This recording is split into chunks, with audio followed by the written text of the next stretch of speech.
Rizwana तशद्दुद case मुलजिमा सोमिया का मौक़िफ़ गलत साबित हो गया।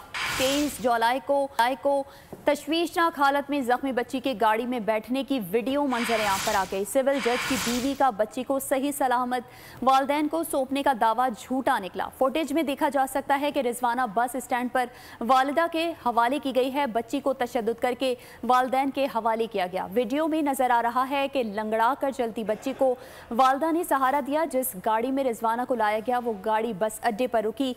बस स्टैंड पर कम उम्र मुलाजमा को बैठे भी देखा जा सकता है, जबकि एफआईआर के मुताबिक बच्ची जज के घर से जख्मी हालत में बरामद हुई थी। तारीख का अमीर,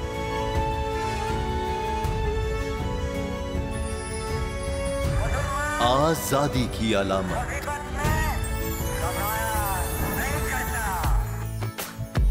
हुस्न का आईनादार, फिक्रो नजरिए की अक्कास,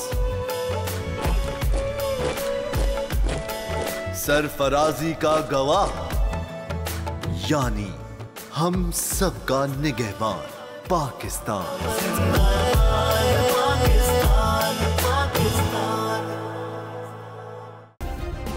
सब्सक्राइब करें और बेल दबाएं ताकि कोई खबर रह न जाए।